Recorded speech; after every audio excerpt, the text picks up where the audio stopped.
Good morning. Well, thank you and welcome to our Transportation Committee meeting. We'll get moving on. I know we have a hefty agenda today, and I know you all have lots coming up. So we'll start. Lynette, if you would take, pardon me, let's do the Pledge of Allegiance first. If you join me, begin. I pledge allegiance to the flag of the United States of America and to the republic for which it stands, one nation, under God, indivisible, with liberty and justice for all. Perfect. Thank you. Lynette, would you take roll call, please? Yes, thank you. Director Branscombe? Yes. Thank you. Chapman? Absent. Gog? Yes. We're not gonna call. Sorry. Early for Guerrero? Absent. Gog? Yes. Jennings? Here. Joyner? Absent. Lauren? Here. Sander? Absent. Vice Chair Soon? Here. Chair Gallardo? Present. And ex officio member Fong for Vinnie Paul. Here. Thank you. Thank you. And as Director Soon said, may the 4th be with you. And I hope your Cinco de Mayo decoration's up for tomorrow. It's a good weekend. Chair, Yeah. Chair, can I just remind everybody that the day is one of the most incredible days in the entire year. Not only is the 4th with you, today is the big day of giving. And so if you have nonprofits and organizations that are out there doing good work, I encourage each and every one of you to make a small, medium, or big donation, whatever your budget will allow you to. But this kind of day is a big day for organizations to be able to continue the great work that they're doing in each of our communities. So just want to remind you, big day of giving today, all day last day. Thank you so much for that reminder. Judging by all of our emails, I'm sure we're getting from all of those groups, I don't know that we could forget. Today is the day. Probably the biggest challenge is selection and, let's do it all, right? Thank you. It is. Well, we will begin our agenda. Our first item is public comment, and this is an opportunity for the public to comment on any item that is not on our agenda today. And Madam Clerk, do we have any public comment? There's no public communications. That makes it so easy. All right, we will move on then. Thank you. We'll move on to item 1, which is our consent calendar, and it's our opportunity to approve our remote meetings. Madam Clerk, you want to walk us through that? Sure, this is the consent item. We typically have this item on our agendas, and that allows us to meet remotely this morning. And so we would need a vote on this action. Move to So approve. moved. Oh, so seconded. Second by Jennings. Annette, were you able to catch those? I think we got it. I think it was moved by Director Gog and seconded by Director Jennings. Is that right? I heard this, so that was Either Jennings or Lauren. Okay, got it. thank you. If we could get a roll call vote, please. Thank you. Director Branscombe? Yes. Chapman? Absent. Gog? Yes. Early for Guerrero? Absent. Jennings? Yes. Joyner? Absent. Lauren? Aye. Sander? Aye. Vice Chair Soon? Aye. Chair Gallardo? Aye. Motion carries. Thank you. We'll move on to the next item, and I'm looking for a motion to approve the minutes from our April 6th, 2023 meeting. So moved. Second. Thank you. And Linda, you got that, Director Soon and Director Yes. Gog? Yes, got that. Shall I go ahead with the roll call vote? Yes, please. All right. Director Branscombe? Yes. Chapman? Absent. Gog? Yes. Early for Guerrero? Absent. Jennings? Yes. Joyner? Absent. Sander? Director Sandra, could you indicate your vote? Aye. Oh, thank you. Vice Chair Soon Aye. and Chair Gallardo. I Motion carries. think our biggest challenge in life these days is locating that mute button. I can never get it unmuted fast enough. Well, thank you. We'll move on to our action item today and our own, I believe it's Chris. Yes, Chris Daughtry is going to be our presenter on the 2022-23 regional funding round and the staff recommendation. Thank you, Chair. Let me pull up and share a PowerPoint.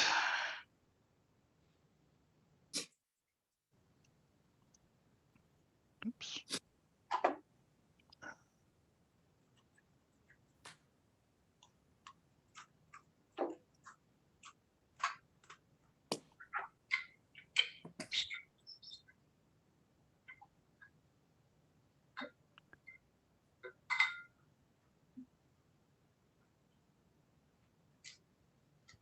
Can everyone see my screen okay? All right. Well, thank you. Good morning, Chair and members of the committee. Chris Daughtry with the Transportation Group here at SACOG. The item before you this morning is an action item to approve and forward to the board staff recommendations for the 2022-23 funding round. To give you some background on the item, in April of 2022, the board approved a funding estimate and program budget for the 2022-23 regional funding round and the revolving match program. This funding estimate of approximately $130 million was approved to fund regional funding programs and the community design program. This estimate was made from the projected apportionments from the 2025 and 26 fiscal year and includes a mixture of state and federal formula funding. An additional $1.7 million was added later from the Sacramento Transportation Authority from their Smart Growth Incentives Program to support the matching funds for Sacramento County community design applications.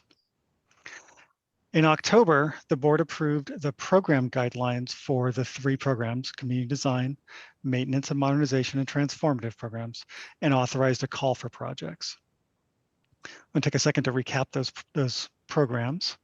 The community design program is designed to fund transportation project improvements that promote land use, placemaking, and the original 7 blueprint principles. This program has a $13 million program budget.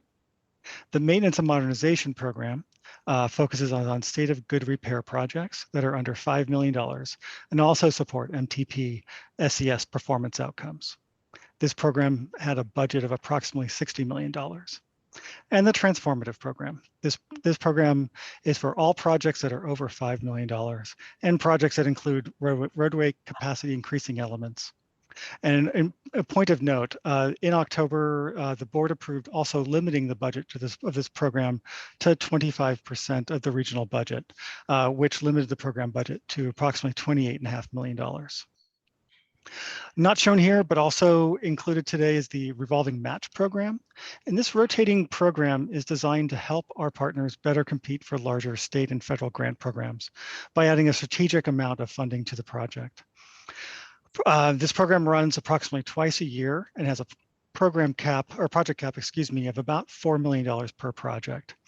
If awarded and a project is unsuccessful in obtaining the grant that it was pursuing, those funds go back into the pot for the next round. We are currently in the second cycle of this program with applications that are due tomorrow on May 5th. And we expect to bring recommendations for funding for these next set of projects to you in June. And this program has a budget of approximately $28.5 million. The framework for these programs was developed in 2020 for the 2021 funding round. It was carried forward to this round because of all the extensive outreach that happened through that process. And while that framework was carried forward, staff made some changes to the program specifically to address equity throughout the programs. Prior to the release of the guidelines for the call for projects, SACOG staff, starting in June of 2022 all the way through October of 2022, met individually with each of the jurisdictions and partners to explain the details of the programs and to help strategize their projects for the programs. We heard two overwhelming issues in these meetings, primarily that staff capacity is a significant challenge for several jurisdictions. Staffing challenges continues to be an issue throughout the industry, and also that maintenance projects were the priority for most agencies. This feedback led specifically to the staff recommendation to limit the transformative program budget and to focus more on a maintenance and modernization program. And you approved that in October to move that forward. Additionally, after the call for projects in November, staff held several pre-application consultations with applicants to assist in the application process, answer specific questions, and just help applicants work on their applications. Several partners took us up on these consultations, and I think they're very, very helpful for most of the applicants. So the application due dates kind of vary across the three programs that were released. The applications were due kind of staggered, and it began in the middle of January 2023 of this year, and all the way through the first week of February. In total, we received 83 applications for almost $312 million in funding requests. Each program was considerably oversubscribed, but none more oversubscribed than the transformative program, which received 17 applications, totaling $170 million in funding requests for a program budget of $28.5 million.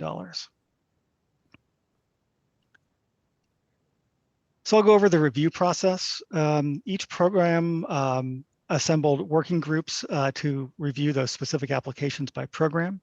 These working groups were comprised with a diverse set of professionals from across the region, mostly agency staff, several from your jurisdictions, and some SACOG staff. Once applications were received and screened, the working groups were assembled and began their review of the applications. The community design program had one working group. The maintenance and modernization, with the largest amount of applications, had 3 working groups.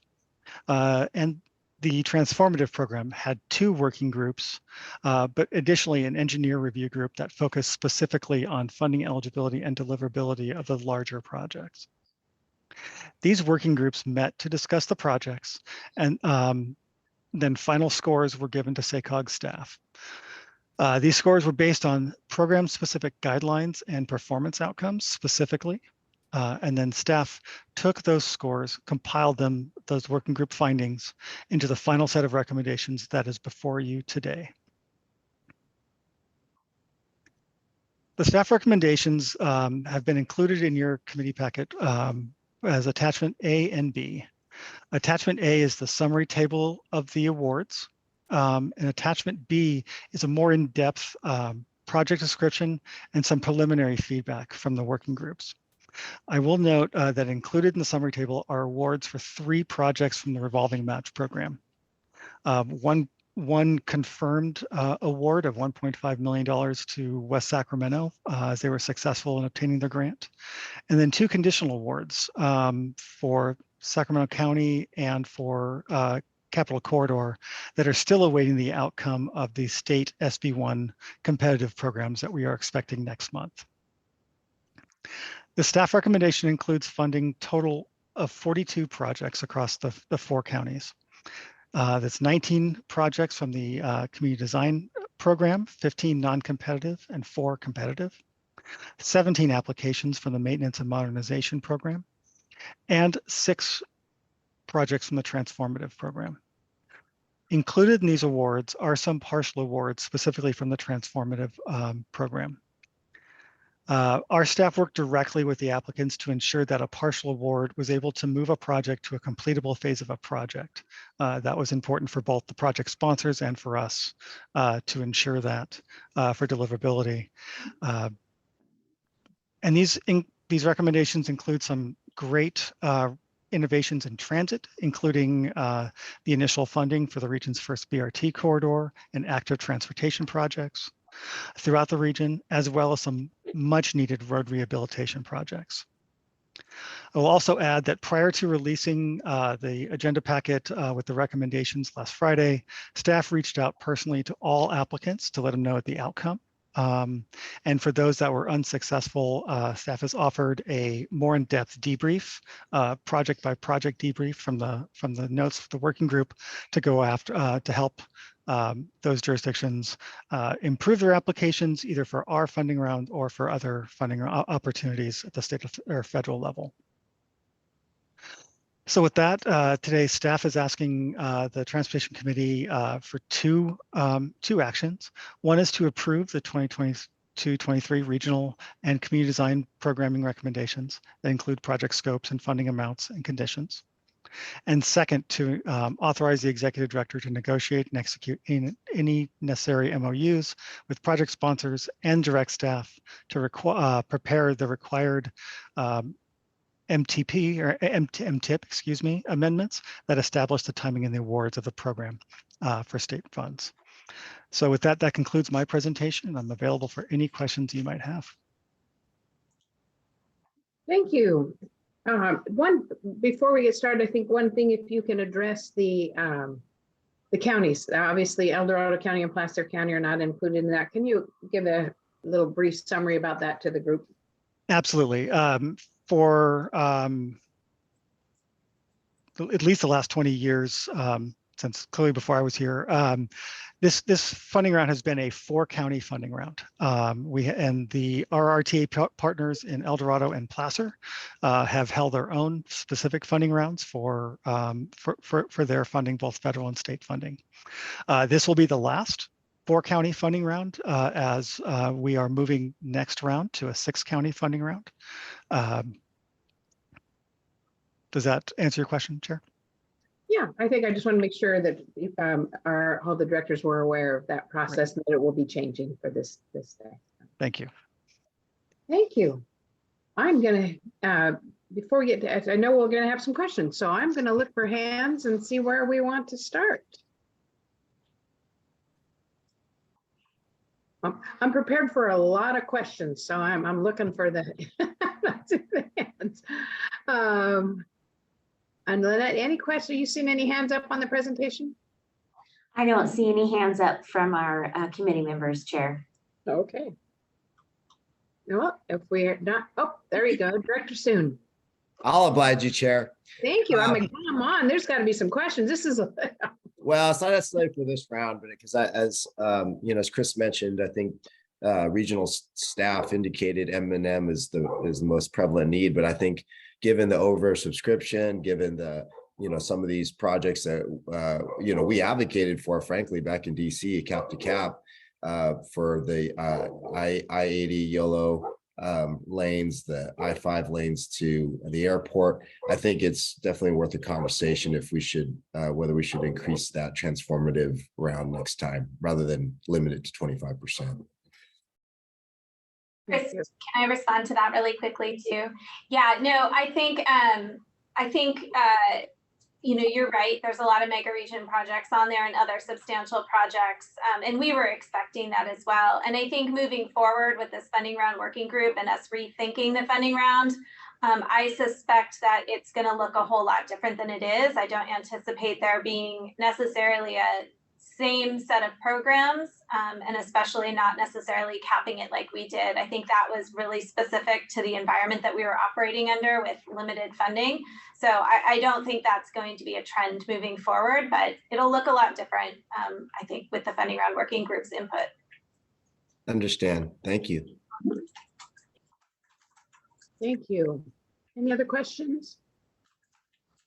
Director I have Sanders? a question. Oh, yeah, thank you. Director Sanders. Thank you. This issue sort of come up before, but I noticed in at least one application, a comment by staff that the safety information from the applicant was not in a form that was understandable or was not usable in some way. And I'm just curious about, how do we share that standard? Because I know with this particular applicant, this has happened before. And I'm just puzzled by that. Sure. I think that is something, as we move into this next funding round working group, that we can, as we develop these next programs, we can absolutely create a better template for how to specifically address safety issues. Traditionally, the projects that did that well outlined a very specific set of safety issues that had happened on the corridor, and then had and basically articulated how this project specifically included countermeasures to address those safety issues. So we can take this feedback and clearly include it in our application process moving forward. So that's very clear, I think, what our expectations are going forward. And I've raised this data question before, you know, in previous years, there was sort of a pretty significant disagreement between what the, you know, county sheriff would say was the number of accidents on the road, or CHP would say, versus what I think it was a UC Berkeley supported statewide transportation safety database said. Yes. And, you know, dealing with a lot of state data, this doesn't surprise me at all. You know, they can be years off or missing data points. I mean, it's a very messy business. So I'm wondering, how do you reconcile that sort of a problem when it comes up? Because that may in fact be the problem here again, that the state database simply doesn't reflect what happens. Sure, and we aren't specific on the data that is that we request included in the application. We do, as part of our quantitative tool, the project performance assessment tool, pull directly, I believe, from safety data from the TIMS database that you're referring to. But we also allow that any jurisdiction can use their own collision data that they record, specifically if those issues are more closer to the application period, because there is at least sometimes a 1 to 2 year lag between the collision data and when it gets into the state system. So we don't prescribe what system to use. So we'll take, you know, directly from your police departments, that they generally collect all that. Okay, that sounds to me like a change in our position from previous years when we were relying solely on one database, and if, you know, that didn't match up with local conditions, it was sort of like too bad. So that actually sounds like a move in the right direction, but I'm still sort of curious about this whole topic.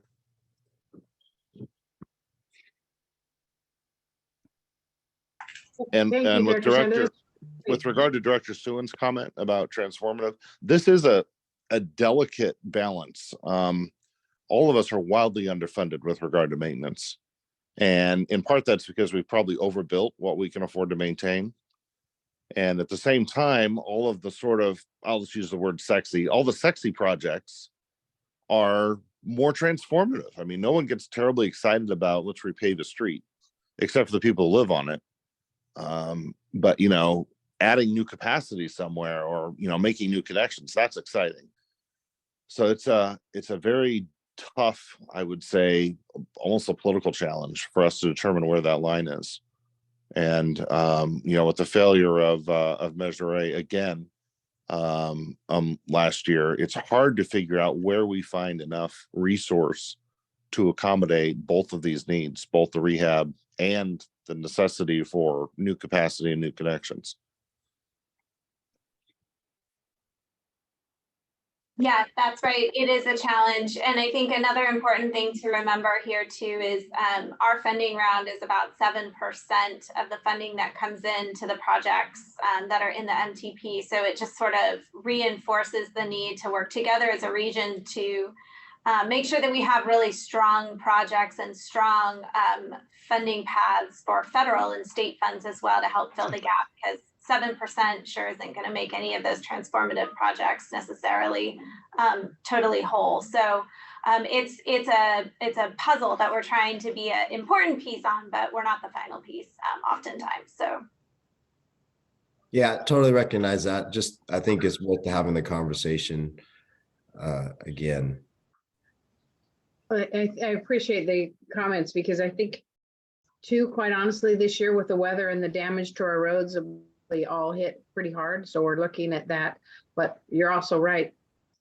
the balance is so challenging because we want to do some special things, and that's the transformative piece. But then the money doesn't go as far. But it as Dr. Sander put it, that it's not so sexy to fix those potholes on the roadways, but it certainly makes us feel a lot better and our constituents happy. And if I may, Chair, I'll also add, this is exactly the reason we have programs such as the revolving match program, is to help our jurisdiction, especially these larger projects, really compete better at the federal and state level. We work very closely with these, especially freeway projects that are always a little large, too large for generally our funding round. So these are tools that we are creating to address that specific issue. Yeah, that's a valid point. The competitive piece helps. Thank you. If there are no other questions from our committee, then I will go ahead and open it up for public comment. I know that we did receive one letter on public comment, and Madam Clerk, do we have any other public comment? We do have other public comment from our participants that are observing the meeting. And to your point, Chair Gallardo, I did distribute to the committee members a letter with a public comment from Mark Rackavan from City of Folsom. And I've also posted that on our website for public review. And our participants who are observing the meeting, would you like me to go ahead and allow the first commenter to speak? Yes, please. All right, our first commenter is Alan Hirsch. Mr. Hirsch, can you hear me? Yes, I can. Am I being heard? Yes, you're being heard. You have 3 minutes. Thank you very much. I appreciate that we are struggling with paving the current lanes and roads we have now. So I wonder why it is transformative to add more lane miles to our region, especially when they move us in the wrong direction in terms of transforming our region for climate change. What I'm talking about specifically is the I-80, funding the I-80 managed lanes project, funding that. Again, this project has not been determined to be managed lanes. That's in the environmental impact statement. So even categorizing it as such predetermines a result from the EIR. So that's a problem because you can't predetermine a result because there's going to be a public hearing on accepting the EIR. So that's problematic to begin with. The second is the city of West Sacramento and other cities in the region have decided they need to reduce the number of driving we have. The city of West Sacramento says they want to reduce the number of driving by VMT by 30% by 2030 and 40% by 2040. So why are we adding 30% more lanes to the freeway running right through the city of West Sacramento? You can do that. You can encourage more travel, but that's not going to move us toward addressing climate change. And the second is, the idea is, well, we're going to make this buses on that lane. To mitigate the amount of new travel this new lane will induce, about 100 to 200 million miles a year, VMTs a year, you will have to increase bus travel on the causeway by 25 times. That's not 25%, that's 2,500%. This is not a green project. This moves us in the wrong direction. This is not transformative. This is the business as usual, and making another lane, a toll lane, is not transformative. It encourages more driving, moves us away from climate change. To fund this project is denial of climate change. This is a tough one, but you cannot do this. Thank you for listening. Thank you. Chair Gallardo, our second public comment is from Brian Avenat. Would you like me to go ahead and allow him to speak now? Yes, please. Mr. Avenat, this is Lynette, the clerk to the committee. Can you hear me? I can. Can you hear me? Yes, thank you. You're in the meeting. You have 3 minutes. Great. Thank you, Lynette. And good morning, directors of the board and committee members and SACOG staff. I'm Brian Avenat, representing YOLO Transportation District. And on behalf of YOLO TD and Caltrans, I want to thank staff and the Transportation Committee for their recommendation to fund $3 million in non-construction work for the YOLO 80 Managed Lanes project from the Transformative Program. This project is regionally significant and one of the 12 mega region dozen projects identified as critical transportation infrastructure projects in Northern California. This funding will allow important design and toll planning activities to continue on schedule and leveraging the $86 million in federal infra grants awarded in 2021. So we just wanted to express our appreciation for the recommendation for those non-construction funds. And we'll conclude my comments there. Thank you. Thank you. Madam Clerk, do you want to, so everyone received a copy of the letter from the city of Folsom, so we don't need to read it into the record? Right, they did not request that we read it into the record, but I did supply it to all the committee members. And again, it's posted on our website. Thank you. Any additional public comment? There's no other public comment. All right, thank you. Then I will close public comment and we'll return it to the committee for any other comments. Any further comments from the committee? All right, I am not seeing any hands raised, then I will look to see if I have a motion to approve. So moved, Chair. Lauren. Early Seconded. Lauren. Okay, I think I got Director Lauren. Yes. Thank you. Lynette, if we could get a roll call vote. Thank you. Director Branscombe, Yes. Chapman absent, Gog, Yes. Early for Guerrero, Yes. Aye. Jennings, Yes. Joyner absent, Lauren, Aye. Sander, Aye. Vice Chair Soon, Aye. and Chair Galdo. Aye. Thank you. Motion carries. Thank you all. I think the efforts from staff in particular, I so appreciate, and the working groups to try and get balance in these. It'll be an ongoing conversation, but I'm excited to see some opportunities here for our region, certainly. So at this time, we are actually going to adjourn as SACOG, and we're going to reconvene as the Capital Valley, convene as the Capital Valley Regional Service Authority for Freeways and Expressways. And Madam Clerk, do we have any changes in the roll call vote We do. We'll note for the record. in our attendance? Yes, thank you. We'll note for the record that Nancy Young is here, board member for the Capital Valley Regional SAFE. Thank you. Yes, I am here. Thanks for joining us today. Thank you. Okay, well, it looks like that is our only change. Then we can begin with the consent item. And the first item is for our remote meeting. Any questions? I'm thinking we've seen this one before. Do I have a motion to approve? You have a motion. Young will second. Director Johnson. Thank you. Motion by Jennings. Thank you. And I think we got the second. Lynette, you got both of those? I did, from Director Young.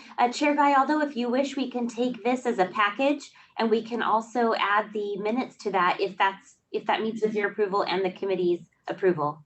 I think that's one less vote. Will be perfect. Thank you. So it'll be both the meeting minutes from our last meeting and our remote approvals. Everyone that made the motion comfortable with that? Yes, Yes. Young is. Thank you. Jennings is as well. Thank you. If you'll take our roll call vote then. Great, thank you. Director Branscombe, Yes. Chapman absent, Gog, Yes. Early for Guerrero, Aye. Jennings, Yes. Joyner absent, Lauren, Aye. Sander, Aye.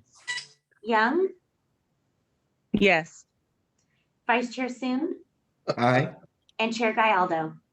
Aye. Thank you, motion carries. Thank you. And we are going to move on to the our budget item. And who will be presenting that for us today? That is this Barbara. morning. Thank you, Barbara. If you want to introduce yourself, sorry about that. That's okay. Good morning, everybody. I'm Barbara Von Bechtold. I'm the program manager for the Capital Valley Regional Service Authority for Freeways and Expressways, or CVR SAFE for short.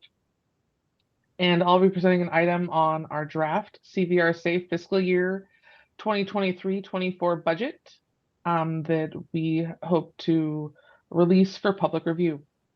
So staff has developed for review and comment a draft fiscal year budget for 2023-24 for the CVR SAFE.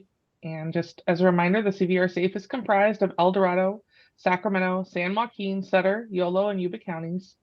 And the revenues for the CVR Safe are collected through a $1 fee assessed at the time of vehicle registration for folks in the participating counties.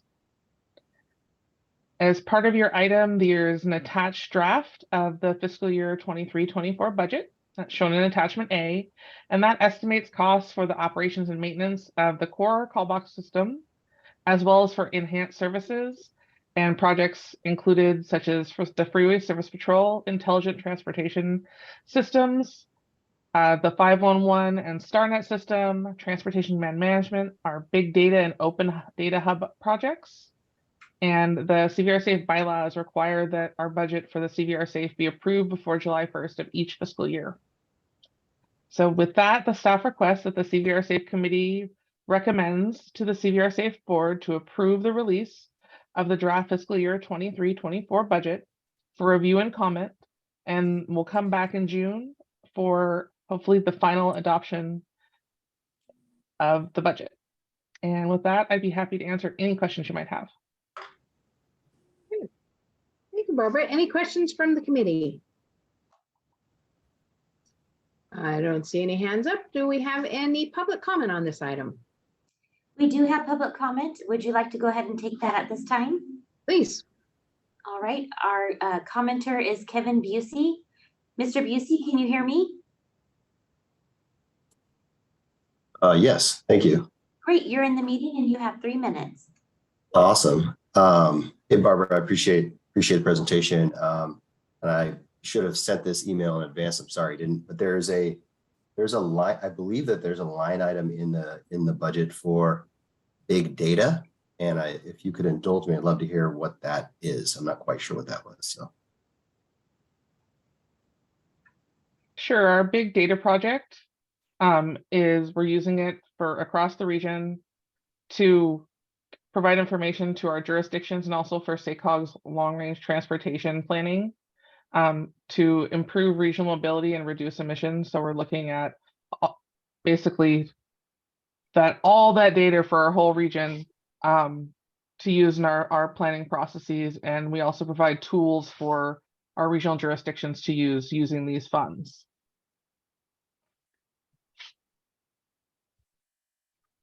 Thank you. Thank you. Are you finished with your public comment, or do you have any further comments? I see no other public comment. But as Mr. Busey, with that, I think that was his only question. I'm assuming he's done. I appreciate that. Yeah, that was it. Thank you very much. You bet. Thank you. All right. No further comments, and I will close the public comment opportunity, and I will come back and look for a motion to approve.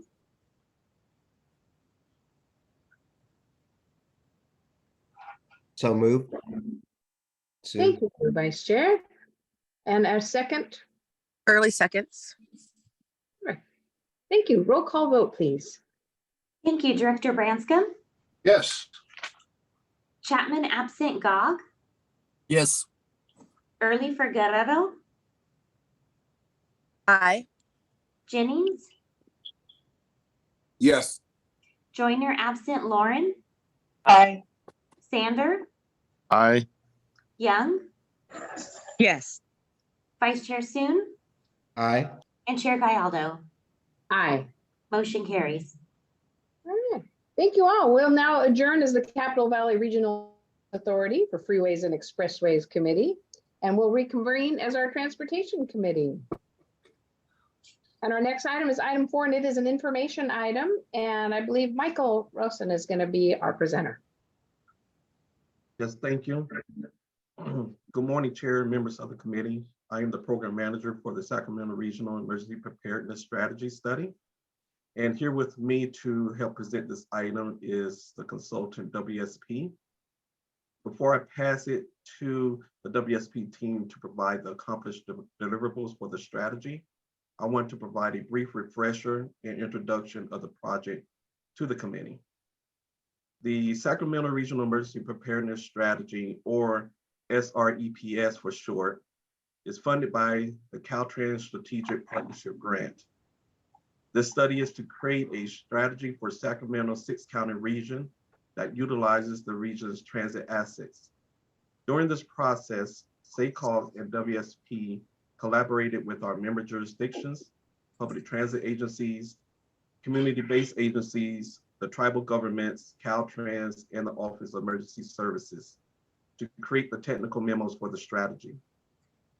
The engagement focused on technical assistance to analyze and catalog current transit assets, analyze the regional roadway network for evacuations, equitable and inclusive mobility, and analyze how the next generation of zero-emission transit vehicles could be utilized in evacuation events. The project team also reviewed current emergency plans, transit agencies' capital assets and transit hubs, equity and inclusion commitments, control plans on local streets and freeways, emergency technology systems, the impact of zero-emission technology, federal and state funding, and perform outreach survey with the tribal governments and the public. As part of the strategies framework, WSP developed technical summaries that identify best practices, challenges, and recommendations.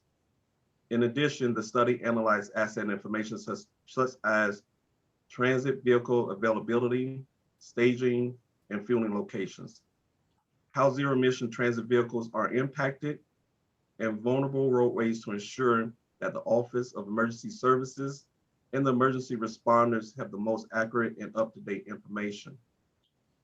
The project team examined current Sacramento Region's emergency preparedness and response plans through the lens of incorporating the transportation system, and more specifically, transit assets and operators into these practices.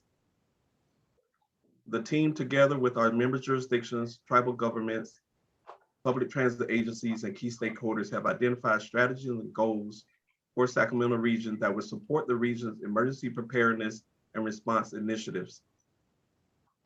I would like to mention that the SREPS document is not intended to supersede or circumvent any existing regulatory or operational emergency management plans, processes, or procedures. Yet it is a guide to enhance overall emergency preparedness within the SACOG region. The strategy includes 9 elements. The first being equity and inclusion commitments. Second, situational overview. Third, concept of operations. Fourth, interagency coordination. Fifth, transportation resources. Sixth, evacuation. Seventh, communications. Eighth, implementing the strategy. And ninth, the summary of recommendations. The draft Sacramento Regional Emergency Preparedness is included as attachment with the staff report, as well as a fact sheet for the Sacramento Regional Emergency Preparedness Strategy as attachment B, which highlights the accomplishments from the study. Now at this time, I will pass it to Tim Groves, the project manager for WSP, and his team. Thanks, Michael, and thanks all for having us. I'll share my screen and show a few slides about the project. I'm joined too by my WSP colleagues, Alex Ubiatis and Annika Ragsdale, who are on to help answer questions. Can you see my screen okay? Yes, we see it. Excellent. So I think Mike gave a good overview of the purpose. You know, really the focus of the strategy is to better incorporate transit and the transportation system into the emergency management processes in the region. And it's really meant to complement what's already going on at the state, county, and city levels, rather than trying to redo or replace that.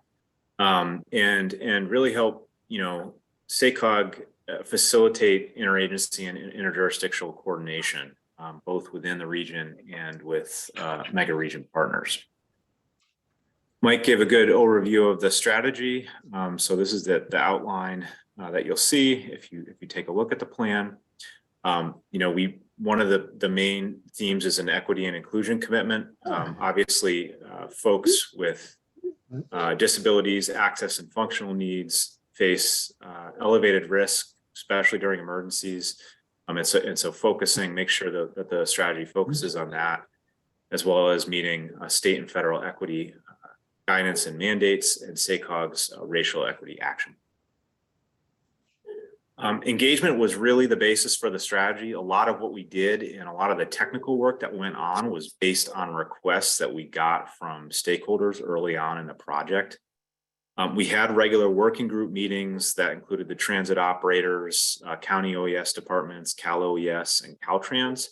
And then we had a lot of discussions with individual agencies, agencies kind of outside the region and tribal governments. We also had an electronic survey on evacuation and communications that was sent out to the general public. And we had I think a few hundred responses on. Just to give you a flavor for the kinds of information that different stakeholders wanted out of this strategy, and it was distinct for transit operators versus like county OES members. The transit operators wanted things like guidance on the chain of command and how to allocate resources during emergencies when they're called by multiple agencies. Where to find emergency response procedures. How do they think about emergency management as they're investing in battery electric buses and other infrastructure? And, is there a way to hold regular conversations about this topic several times a year so that they know who the players are in emergency management and can be integrated into that process? On the other hand, some of the things we heard from emergency managers were, they wanted to know what types of resources each transit agency had. What are activation and response times to stand up resources during an emergency? How can we incorporate paratransit into the emergency response? I think there was a need to kind of make one of the things we heard was a need to make the public clear on what we can and can't do during an emergency. And then things like understanding transit ridership vis-a-vis their evacuation zones and who might be transit dependent, the number of people that might be transit dependent in the different areas within their jurisdictions. These are some of the technical focus areas in the tech memos that we produce, based on these requests. There's a fair amount of information on the FEMA National Incident Management System, as well as the state's complementary system, which is the Standardized Emergency Management System, or SEMS. There are a lot of recommendations on BEB infrastructure and emergency management. How to think about that in terms of resiliency when there are power outages. One of the things we looked at was using SACOG's access to replicas travel pattern data to understand origins and destinations of travelers within different evacuation zones and what modes they take. And then we also looked at transportation infrastructure and operations. There's interest in contraflow in particular, and when is contraflow an appropriate strategy and when is it not? So we provided some guidance on that in terms of transportation operations. The report contains a kind of a thorough set of recommendations for next steps. I'll overview or just highlight a few of those here. These tables are in the slides as well, but they're kind of organized by recommendations on the rows and then who would be the major parties implementing those recommendations in the columns. I think one of the main this first slide is basically coordination and training related recommendations. One of the main ones was that SACOG serve as a cross-jurisdictional coordinator for regional emergency preparedness, focusing primarily on transportation's role.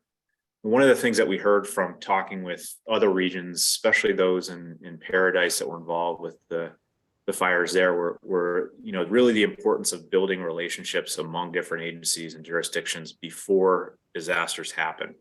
SACOG obviously won't be the one managing the response during the actual emergency, but helping convene partners and help them get to know one another and build that preparedness is definitely a place where it can add value as an agency.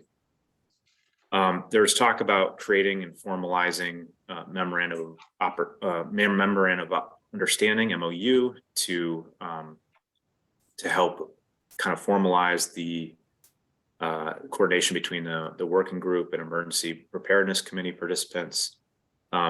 And one of the recommendations was to develop a training and exercise plan involving a lot of the different members of the working group. A few of the transit agencies and county OESs are doing training and exercises now, but some are not. And so really including more of those partners in those efforts. In terms of infrastructure and logistics, we had a lot of specific recommendations for how transit agencies can relocate and stand up their operations during an emergency. If their bases are threatened or if they need to get closer to an emergency to help in response and assist in evacuation.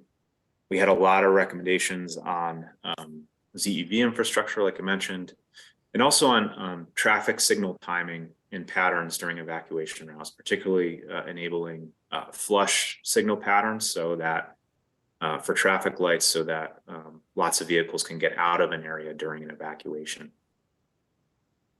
And in terms of public communication, one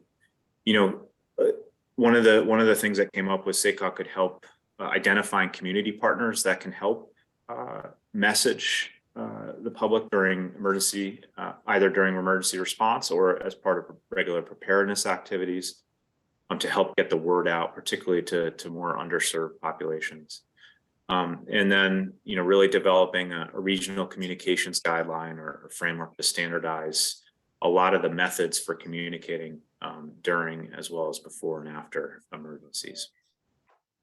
And then finally, targeting communications about transit operators, transit operations during emergencies towards those who depend on transit to get around and might be expecting that during an emergency situation. So those are some of the key recommendations. In addition to today, we'll present at the board meeting later this month. We would love your feedback on the strategy, and we'll be making revisions over the next month or month and a half, and the final document will be available in late June. So we'd appreciate your review and any input you have. That's all I have for today. I'll open it up for questions. Thank you. Questions from the committee? Or input? I have a list, so anybody else wants to jump in first, let me know. Okay, I'm going to start because I don't see any hands up. And because I believe the yellow school bus, the glaring omission on here for me, quite honestly, is the yellow school bus. And I will watch when New Orleans, when the floods happened and they news showed that yard full of 200 buses parked there that could have been used. And I remember the Caldor fire and watching the video of the school bus driver evacuating. And I know that in Elk Grove Unified, they are a member of SRCCS, so the Sac County Sheriff System, because they had their own frequencies, they joined with that system. So they are a communication system at 1/3 of Sacramento County and beyond. And then also parking them out as a location with the radios. They all have live GPS, they all have that communication system. So they could be staged for that purpose as well. But I think that's the largest group that we have, is that we all jumped in and we all joined the SEMS program years ago after the Oakland Hills fire. It was awesome. I'm thrilled you're doing this, but I think that is a huge piece that could be assistance in an evacuation, is the folks that are already out there on the road. There's more yellow buses out there than there are transit buses.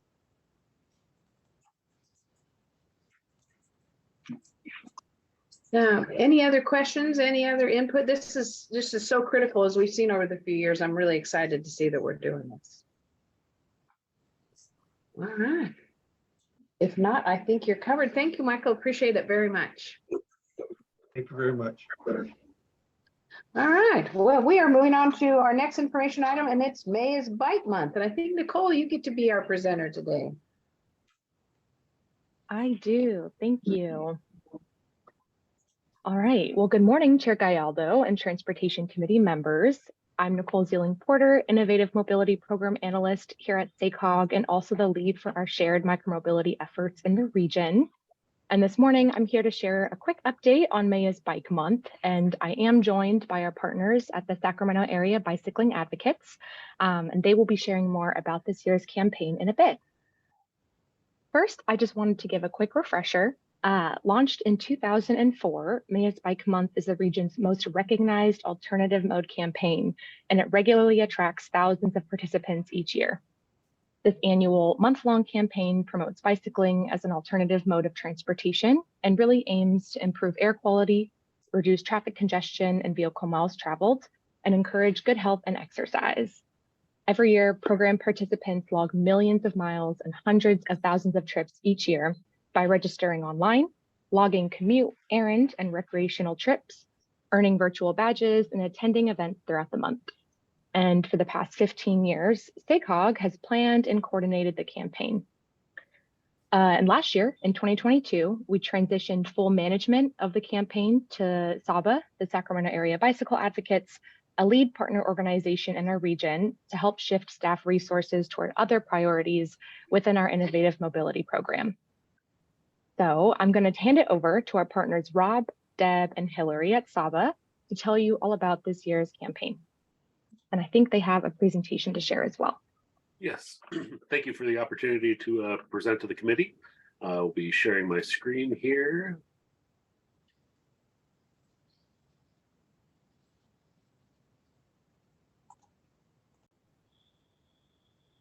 Thank you. So what we're going to cover today is a little introduction of who SABA is, who's on the team managing the campaign, maysbikemonth.com, the site that historically has hosted the campaign, who the partners are that are helping us with this year's campaign, an overview of how the campaign is operating, the events that we've planned and partners have planned around the region, and how you can get involved. I'd like to introduce Deb Banks, our Executive Director, to speak to who SABA is.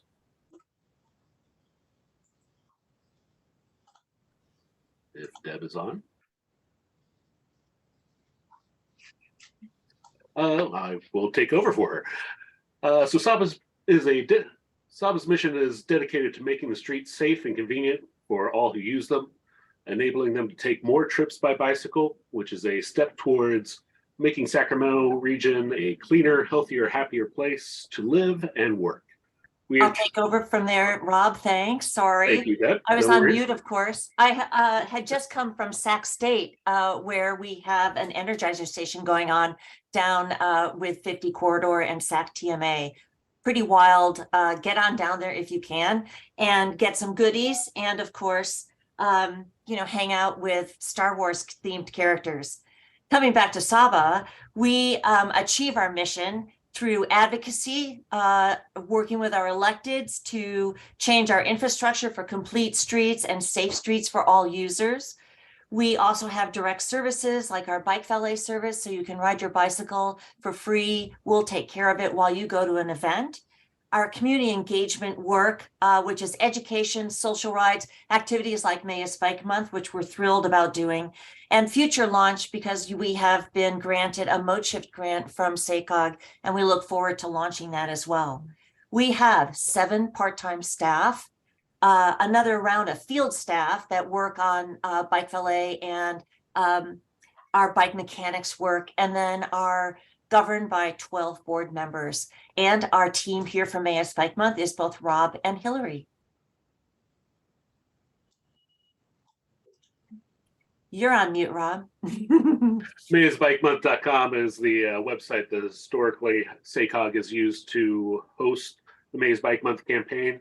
Now it is redirected to lovetoride.net, who is a partner that we've been working with their platform to track rides.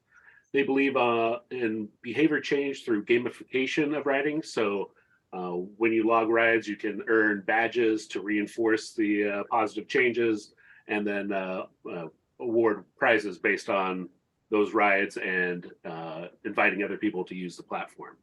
So when an individual registers at Log to Ride, you can download the app, which will automatically track your rides based on the data collected from your phone of your velocity. It knows when you're riding your bike versus walking, which is a great feature, so you don't have to remember to hit start to track your ride. You can also import data from a variety of other activity tracking applications, like Strava being one of the more popular ones. Those rides are automatically uploaded into Love to Ride. You earn opportunities to win prizes. This year, we're giving away up to 3 e-bikes. We have a couple of them listed on the slide, a Specialized Turbo Vado and a Yuba e-cargo bike. Both of these bikes retail MSRP for about $4,000 and are generating a lot of buzz out there in the riding community to try and win them. So once you've registered for Love to Ride, you can also join a workplace if your workplace is already registered, or you can register a new workplace. And then also your peer group, bicycling clubs or any kind of activity club can create a club page with an unlimited number of members. Each of those groups gets the ability to set goals for the Maze Bike Month campaign of how many trips they want to replace with bicycle trips over car trips, miles ridden, CO2 offset, and then they can compete for top spot on leaderboards. So you can see how you rank against your coworkers or your peers. Maze Bike Month wouldn't be possible without our sponsors and partners. And we have a great array of people helping us with this year's campaign. Invited to all these partner meetings that we've been hosting are state agencies like Caltrans, regional and local governments, cities and county governments, universities like UC Davis, Sac State, TMAs, fellow nonprofits like Breathe and Civic Thread, neighborhood associations, the Midtown Association, Downtown Partnership, Del Paso Boulevard Partnership, who's been instrumental in helping with our big Open Streets event at the end of the month.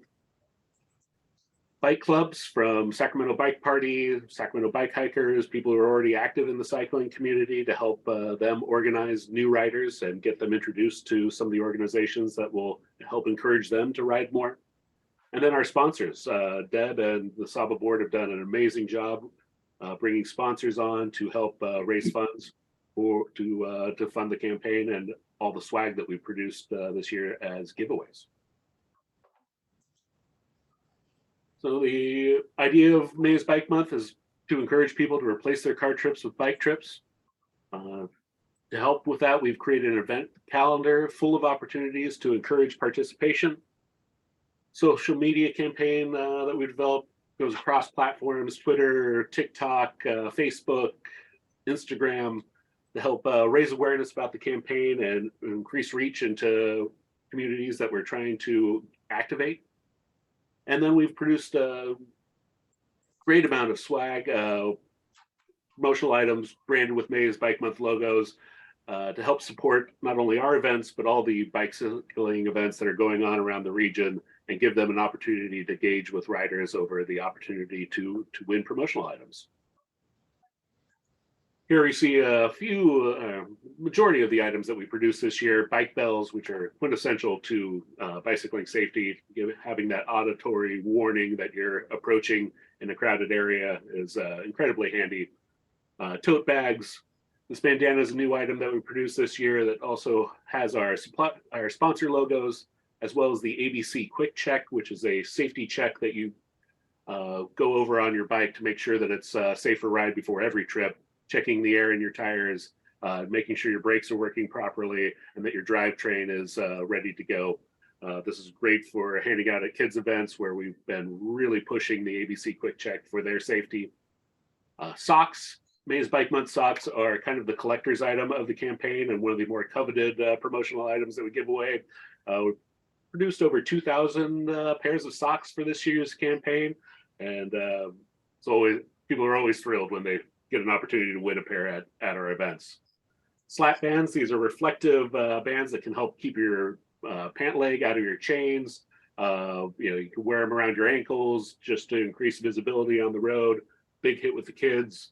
Stickers are always vital in the bicycling community. They are basically the business cards of the bike world among bike groups. I was at an event on Saturday handing out stickers to a few of the organizations that were showing bikes in a bike show, and for everyone I handed out, I think I got 3 back from local bicycling clubs. So I will hand it over to Hillary Livingston, our event manager, to discuss regional and local events. Thanks, Rob. Hi, everyone. Yeah, so my name is Hillary Livingston. I'm the event manager for SABA's Maze Bike Month this year. The calendar in the center of the slide here is pulled directly from the mazebikemonth.com event page. The first 2 weeks of this calendar, as you can see, are fabulously full. The rest will fill in as the dates get closer. This is the to-date calendar. People usually fill in like a week or two before. On the side of the calendar here, you can see our current distribution of cities hosting their own events. Lee Karp with Love to Ride is doing the workplace outreach to all surrounding counties to ensure that we have representation from the greater Sacramento region, but it's great representation so far. Thanks, Rob. So one of our lessons learned last year running the event was that our best use of our crew was to focus on our core SABA hosted events and then encourage our partners to host their own events. So there's also even more events. And then we provide as much support as required to those events. An example, this weekend, the Honey Festival and Loopalooza in Davis and Woodland. So here you can see our SABA hosted events. Our kickoff with Breathe California was this past Sunday, and it was a success. Greater attendance than last year, despite the awesome but unforeseen Kings game that happened in the middle of it. So we were happily surprised and encouraged by the fact that people showed up anyways. Mayor Guerrero of Westac did a proclamation for May's Bike Month, and the city manager, the assistant city manager, and Westac City Council member Early was there as well. It was a fun, sunny, great start to the campaign in a beautiful park. We all had a great time. I'll show some pictures of that further on. Friday the 19th is National Bike to Work Day, but with so many still working from home, a lot of organizations are just throwing events and energizer stations throughout the week. We have joined forces with REI for their Sacramento Bike Week, which runs at the same time, celebrating cycling the whole week long, and that will culminate in a bike week party slash like a mini bike festival on Sunday the 21st in Westac. We also have a special guest for 2 days that week, and Deb will fill us in on that shortly. Our final big event is Sac La Via Bikes on the Boulevard. We will be closing down more than double the space on the Boulevard as we did last year in Old North Sac for a community open streets festival. This is an area that was shut out by Highway 160 when it was constructed, and we want to activate and bring energy to that area of town and give that neighborhood a day of car-free access to the Boulevard. There will be mural tours, live mural painting, a bike show, slow drag race, food performers, kids activities, music, and tabling by a combination of Sacramento area vendors as well as organizations from Del Paso Boulevard itself. We're coordinating with Councilmember Laloe's office from District 2 and lots of support from the Del Paso Boulevard Partnership to make sure that's just a really fantastic event that involves everybody from that area and invites people from that area and the surrounding areas to it. And then here we have some more pictures of the event from Sunday. In the upper left there, you've got the mayor and Councilmember Early and Deb Banks, our executive director, and then Jennifer from Breathe. We've got blender bikes up on the upper right. People love getting on the bikes and making smoothies. Kids and adults love that. Sac State Peak Adventures is on there. And then Boys for Bikes in the bottom right is a really amazing teen-led nonprofit helping getting bikes to youth. And now I will pass the mic over to Deb, who's going to tell us all about our special guest, the Bicycle Nomad. Thanks, Hillary. Really excited to announce that Eric Cedeno is coming to Davis and Sacramento on the 18th and 19th of this month. Eric Cedeno is recently inducted into the National Geographic's Explorers Club. This man is a historian, and his job is to retrace the history. What he's gotten involved in is retracing history of huge treks that have gone on in the United States. And what he does is he's basically done this history on the Underground Railroad, and then he rides his bicycle the length of the Underground Railroad, starting at the Slave Plaza in New Orleans, all the way up into Ohio, staying in barns and places and towns that used to host slaves and Harriet Tubman as she moved slaves northward. Really an amazing intersection of cycling and history. After he did the Underground Railroad, which was now about 4 or 5 years ago, Eric turned his sights to understanding and learning about the Buffalo Soldiers, which was a group of African-American Black infantrymen who basically rode their bicycles from Missoula, Montana to St. Louis. What history knows is about the sergeant and the people that basically ran the Buffalo Soldiers, but we don't know anything about the Buffalo Soldiers themselves, those individuals that rode their bikes, heavy steel bikes with wooden rims. And Eric has done a ton of information gathering and history, and we are bringing him to Sacramento and to Davis. He'll be at the Hall of Fame, the Davis Hall of Fame on the 18th. And then I've got him coming to an elementary school in Meadowview, and I'm hoping that you, Mr. Jennings, will join us there. A little early, 8:30 in the morning for the elementary school kids, but we think it's really important for them to see role models such as Eric and to hear his story and what he's done, again, with that intersection of bicycling and history. And then we're going to do a bicycle ride, and we're going to end up back at REI, and we're going to do another presentation that evening. We're really excited to have Eric here. He is worldwide known, travels all over the world, and we're really excited to have him come and be with us. All right, on to you, Rob. Thank you, Deb. So how can you get involved? Well, first, register, maysbikemonth.com, lovetoride.com or .net. Get your account set up, invite your friends, join the SACOG workplace, find clubs or create clubs that you might be affiliated with, and then log rides. The best part of May is Bike Month is getting out on the bike, as we finally have some spring weather here to enjoy. Hopefully we stay out of the 90s and the 100s for most of the month and enjoy a little bit of a spring reprieve before the heat sets in. Volunteer. There's lots of opportunities to volunteer for May's Bike Month events, specifically the SABA hosted events. We have our volunteer organizers email on our final slide here. Diana, who is also managing our social media campaign, is organizing all of our volunteers moving forward. Spread the word. Tell your friends about May is Bike Month. Tell your coworkers about May is Bike Month. Share your rides on social media. Share some of the prizes that you could win. Most importantly, come to events. We have a great calendar set up that you can interact with, find things that work with your schedule, go for a ride, show up at our Open Streets event. It's going to be a fun time. Then ride your bike. And most importantly, have fun. That is the key to May's Bike Month. We've spent a lot of time organizing these rides to help energize the community, and we hope you'll get out and be involved. With that, if you have any questions, we'd love to take them. Thank you so much. What a fun presentation. I love this. Any questions from the committee members? And I don't have that screen up. There we go. Lynette, I'm not seeing any hands, but I still have the Bike Month screen showing. So Mr. Jennings has a question. Wonderful. Director Jennings. So I don't have a question as much as I have a comment. And I kind of cheated a little bit because when we went to Cap, I started riding the bike there to our different meetings that we were going to get in shape for May is Bike Month. So I'm fit for the fight and I'm ready to go. But I'm excited. I'm pumped. So Deb, just to answer your question, I was looking at the 19th and I have an appointment on the 19th, but I'm gonna cancel that appointment. I'm gonna make John Slope. So I want you to know I'm gonna be there for that. Awesome.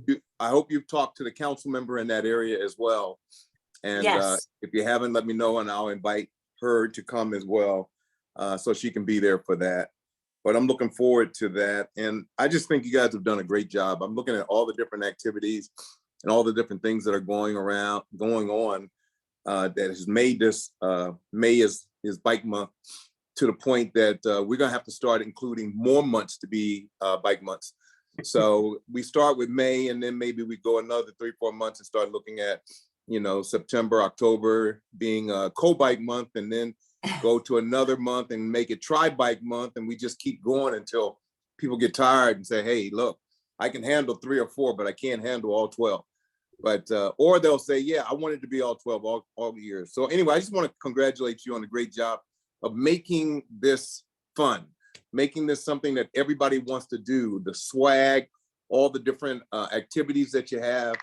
You just done a great job, and I'm really, really proud to be in Sacramento under your leadership and under your direction. So I just want to let you and the entire staff know, great job from my standpoint, and I'm sure others feel the same way.